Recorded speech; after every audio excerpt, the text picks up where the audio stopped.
The most dangerous job in crime. This is the video that explains kids selling stuff.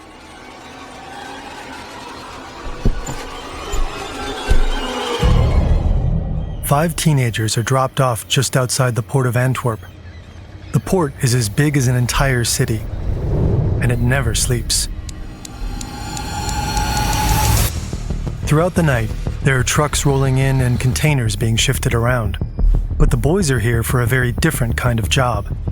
Their mission is to get their hands on bags full of cocaine hidden somewhere in this maze of countless containers. And inside the maze, Belgian police are always on alert. One wrong move, and it's game over. This is the insane, brutal world of Europe's coke runners. What video! Europeans love cocaine. We already made a video about how the continent is hooked on coke, how the market for it keeps growing, how the substance works, and what it does to the people who use it. But what we didn't specifically talk about is how it gets here. How a product that's made thousands of kilometers away in the jungles of Latin America ends up in a nightclub bathroom in Berlin. Almost all of the world's cocaine is produced here in Colombia, Bolivia, or Peru. Often, it's brought from the jungle to other Latin American countries first. Powerful cartels control this part of trafficking. Mexican organizations like the Sinaloa Cartel and Cartel de Jalisco Nueva Generación, known as the CJNG, or Colombia's most powerful cartel, Clan del Golfo. In Brazil, the Primeiro Comando de Capital, or PCC, is a major player. Balkan traffickers are active here as well. And in Ecuador, the Albanian mafia has become extremely powerful. They all organize the cocaine's journey to Europe, but they don't operate on their own. Various criminal groups cooperate across production, logistics, and distribution. By the time the cocaine ends up in a container at a Brazilian port, it's already passed through 4 or 5 different hands. Cocaine routes are constantly shifting, but the most popular ones are by sea, usually hidden on container ships, or sometimes under them, or in the sophisticated narco subs we covered. Wait, did he just say under ships? Wait. Constantly shifting, but the most popular ones are by sea, usually hidden on container ships, or sometimes under them, or in the sophisticated narco subs we covered in this video. Mexican cartels smuggle cocaine from here to Mexico. From there, they ship it east, often to Spain. The Colombian Clan del Golfo either sends it directly from Colombia or to other transit countries in South America via speedboat. From there, it heads to Europe. The Albanian mafia sends the cocaine from here and here to Ecuador. From there, it travels on a container ship through the Panama Canal toward Europe. Sometimes, the drugs also take a detour through Africa. The Montenegrin Kavac and Shkaljari crime groups both maintain a strong presence in Brazil, often collaborating with the PCC. From here, they send cocaine on container ships to West Africa, often to Senegal or Gambia. There, they collaborate with the Italian Ndrangheta mafia. To hide their trail, the drugs are redistributed. Then they move on to Europe, usually via the Iberian Peninsula. It all happens through the waters. All the routes cocaine takes into Europe, 2 places stand out. First, the port of Rotterdam. But Europe's biggest gateway for cocaine is the port of Antwerp-Bruges. This is Johnny from Antwerp. He's 15 years old. Behind the wheel is a guy he doesn't really know. Actually, except for his friend sitting next to him, he doesn't know anyone in this van. But that doesn't matter, because Johnny stands to make a lot of money tonight. A few days ago, he and his buddy were approached by an older guy. He asked if they wanted to become Utalers, coke runners. The job sounds simple. Break into the port, get drugs out of a container, bring them out of the port, and earn a ton of money for it. Thousands of euros. No, I'm not laughing. It's not. I don't know anything, by the way, just so you know. Sounds awesome. Even fun. But now it's dark and cold, and Johnny has no real idea what he's supposed to do. Too late to back out, though. 2 guys in the group lead the way. They've done all this before. So after a moment of hesitation, Johnny follows them and climbs over the fence. The Port of Antwerp is gigantic. It stretches across an area of over 11,000 hectares. That's bigger than the center of Paris. In 2024, over 13 million containers were handled here. It's a simple calculation. A huge port with lots of cargo also means lots of cocaine. 13 we have million. a lot of ships entering the port of Antwerp, but also Rotterdam, Hamburg, Le Havre, which import legal goods from South America, from Africa, from far overseas. We sat down with Anne Berger, a spokesperson for Belgium's federal police, for an exclusive interview. And those criminal organizations, they abuse the legal ways of transporting goods to transport their illegal drugs as well. They always choose the path of the least resistance. In 2024, Belgian customs seized 44 tons of cocaine in the port of Antwerp. But that's probably only a fraction of what moves through here. There's estimations that about 10% of the cocaine that enters the ports in Europe is seized, but nobody's sure. There's a dark number, of course. Have you ever wondered how we make these animations? Well, ask this guy. Oh, hi, I'm Matthias, a motion designer at Fern. While I show you a bit of my workflow, let me quickly tell you about this video sponsor, Udo. My bad, we're gonna skip it, bro. Add your check out Unlimited for a little sooner. Criminal groups go to extreme lengths to ensure their illegal cargo avoids detection. They've reportedly smuggled cocaine in sugar bags, with oranges and bananas, and in backpacks hidden among frozen vegetables. Or they smuggle a liquid form of the drug inside clothing, coal, or plastic. They hide it in cans of joint compound, inside fresh pineapples, even inside individual coffee beans. They might hide it under the floor, behind a wall, or in the engine compartments of refrigerated containers. But even if most cocaine likely slips through, it still sits here, in a container inside the vast port.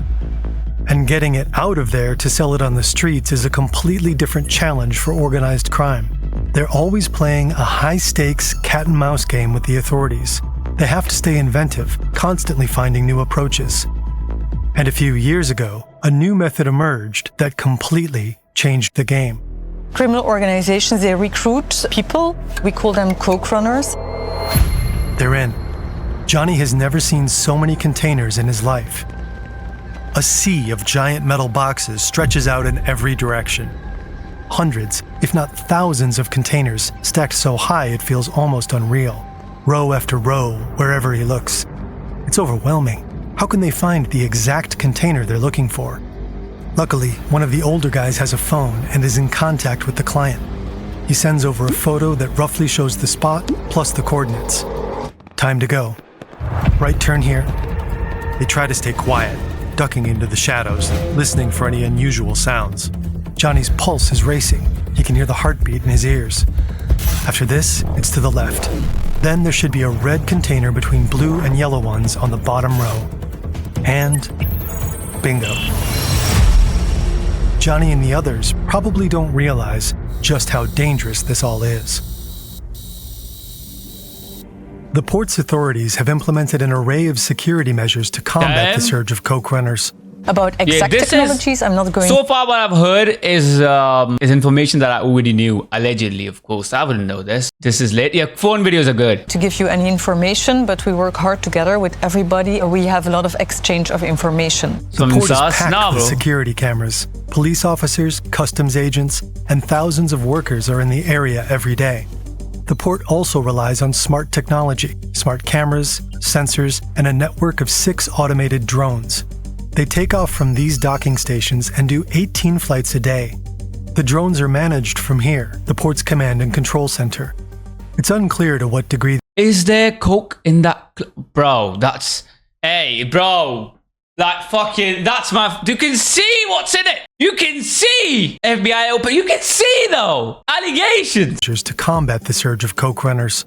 About exact technologies, I'm not going to give you any information, but we work hard together with everybody. We have a lot of exchange of information. The port is packed with security cameras. Police officers, customs agents, and thousands of workers are in the area every day. The port also relies on smart technology, smart cameras, sensors, and a network of 6 automated drones. They take off from these docking stations and do 18 flights a day.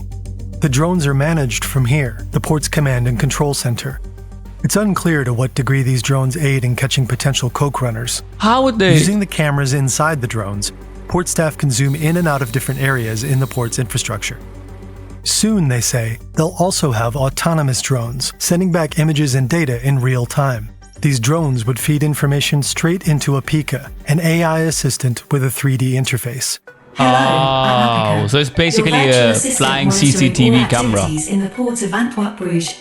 Thanks to a digital network of drones, cameras and sensors inspired by the 5 human senses, I can tell what is happening in the port 24/7. It can analyze the port's activities and acts as its digital nervous system. But first and foremost, the police are doing old-fashioned patrols. The most effective method in catching coke runners is be present in port. That's what our maritime and river police does. They're present all the time. They check up on a lot of people. If there's any suspicious behavior, they know it most of the time. Last year, they checked more than 10,000 people. In 2024, they caught almost 100 alleged coke runners.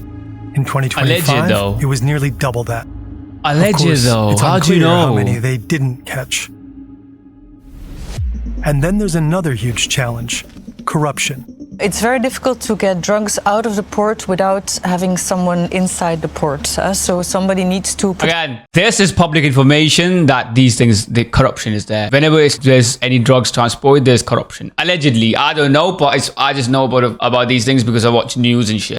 Container in a certain location, somebody needs to communicate the location to other members of the criminal organization. These insiders move containers so coke runners can access them quickly. For that kind of assistance, port workers can make over 100,000 euros. Preventing corruption is absolutely crucial for port security.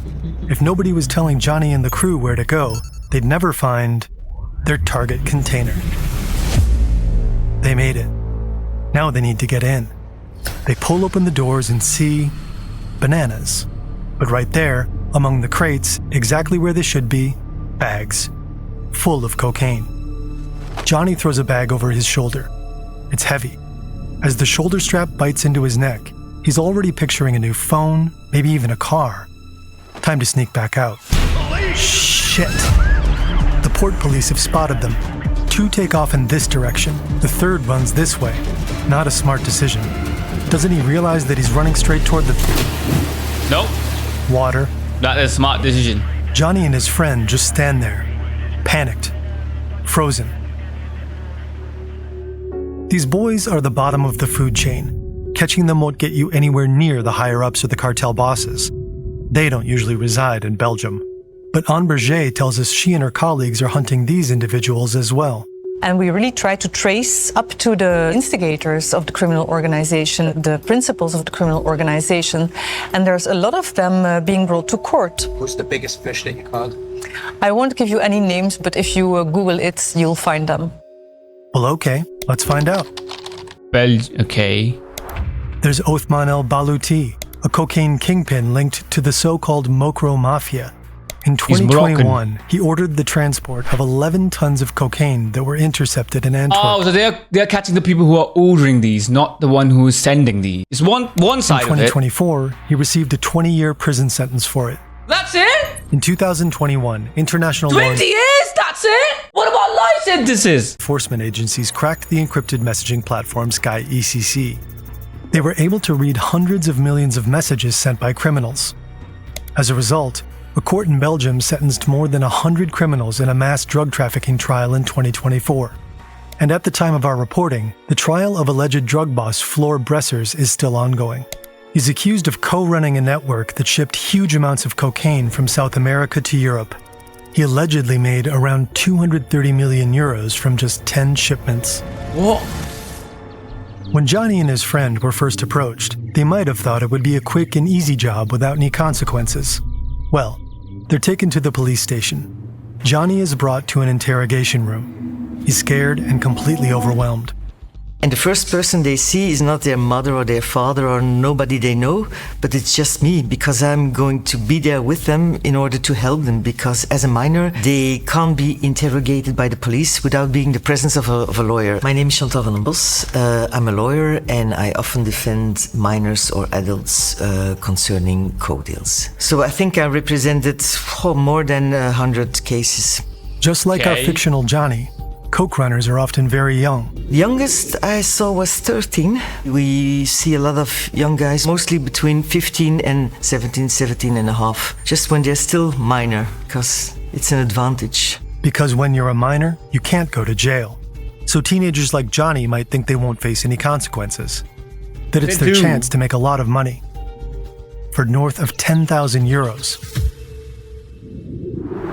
Johnny won't see any of the pay he was promised. Instead, he spends the night with a lawyer and the police. The officers start questioning him, but Johnny doesn't really know who he was working for, and even if he did know, telling the cops wouldn't be a smart idea. Because if Johnny were to give up the person who recruited him, he'd be in serious danger. They don't realize it, but once you're in that world, it's not that easy to get out of it. Of course, the organization wants to... See, kids, if anyone who's young watching this, do not get into any kind of gangs, to be honest. This is the worst type, any kind of gang. Know whether they... As someone who has seen people in it, don't go in it. What they were doing. Chantal van den Bos always suggests her clients not tell officers anything. That way, they avoid being seen as snitches. Because it's into the file, everyone can read it.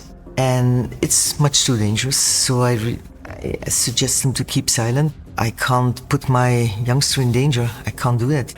But whether they talk or stay quiet during questioning, underage coke runners face serious legal consequences. So when you're a minor, you are arrested and then you have to appear the next day before the juvenile court. The juvenile judge can send you to the juvenile prison or to a detention.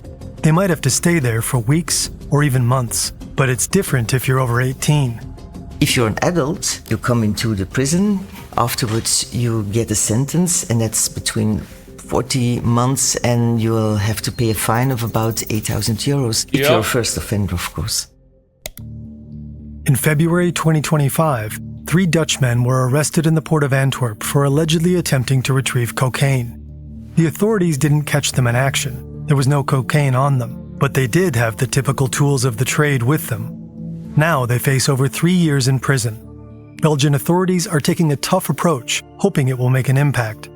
They also want to crack down on the recruiters behind these operations. There's new litigation now, telling that whoever uses minors in order to do something for them, the sentence they get is much higher because of the use of the minors. The Netherlands has seemingly taken a page from the Belgian approach. In the past, first-time offenders usually just got community service or a suspended sentence.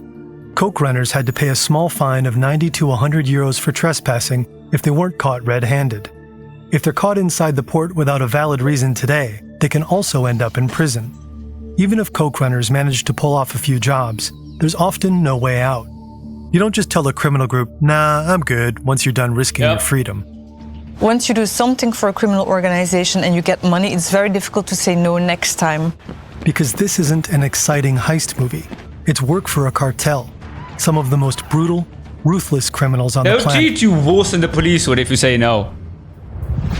Over the past few years, violence in Antwerp has exploded. Drug gangs are fighting each other in the streets. We have seen that there are a lot of bombs in Antwerp. Drug-related violence is huge here in Antwerp, and it's very dangerous. In an anonymous letter, a Belgian judge even expresses concern that the country is turning into a narco state. But it's not just Belgium. In Europe's port cities, there are shootings, car bombings, kidnappings, torture chambers. So if these guys want you to do another coke runner job or move another container to the bottom row, they won't take no for an answer. If you don't do what they want, the criminal organizations, they can also threaten your family. And a lot of people don't know that. They don't realize it until it's too late. Many times I have the assumption that they a lot of people think that if I don't do this, they're still going to do that. No, they don't. Because they do that to only the type of people or kids who they know that if they threaten them enough, they'll be able to do it. They don't only want someone to go and do it for them. They have millions of kids who do that for them. They want people that are good at it. And because you have done it before, you're a target now. Really don't realize what's going on and this is a problem. That's why you should stay away from these things. What is going to happen to them? For me, that's like you didn't realize it, you didn't think about it in advance. You're just thinking you're recruited, you think about the money you're going to get. You don't think about the danger afterwards. You're not thinking about the troubles you're going to be in or what risks you are taking. And the cartels couldn't care less if kids like Johnny end up in serious trouble. The criminal organizations just send other people into the port. Other young people will be recruited on the street and brought to the port. Business as usual. The cat and mouse game between cartels and the authorities shows no sign of slowing down. The cartels keep adapting. They're always finding new and creative ways to smuggle cocaine. One new method is the so-called Trojan container. Coke runners hide inside a container and are brought into the port from the mainland. Those people have to stay inside of that container for sometimes a few days until they get a message from the criminal organization that a container with drugs has arrived from overseas. Then they have to get out of the container, try to find the container with the drugs, remove the drugs to another container or take it out themselves. The port police are constantly trying to keep up, but they know this is a fight they can't fully win. So we try to manage it. We try to be able to seize as much as possible, not only by coincidence, by scanning goods, but also by information that comes from inside the organizations and from intelligence all over the world, from abroad, from Belgium and so on. We also know we won't be able to eliminate drug trafficking to Europe. As long as there's a lot of money to earn with drug trafficking, criminal organizations will try to do it and try to bring the drugs into Europe. Yeah, the thing is that even if you get to the criminal organizations, you're never gonna catch the person who's actually growing these. Experts stress there's no single solution to drug trafficking. It requires multiple approaches at once: reducing demand, prevention, health initiatives, research, and law enforcement. For the time being, all parents and teachers can do is try to discourage teenagers from getting involved. We have people who come afterwards and they say, I'm very happy I was caught at that time. It changed my life. I get another view now and I go back to school. I get an education, I get a degree, and I'm very happy that I'm not living that life as I used to be. Others, they come again and they say, we made another mistake and we're trying to make the best out of it. Every youngster we try to help, or every youngster we can help, it's one life or an environment that we're going to save, so it's very important. If I can change a little bit of their life, if I can just put one domino stone to change, that can make a huge difference. And even if it doesn't work, it's a never-ending story, but we have to invest in it. There's our youngsters, they're our future. See, we have to invest in them. This is why you don't get into like gangs and those kind of shit, man.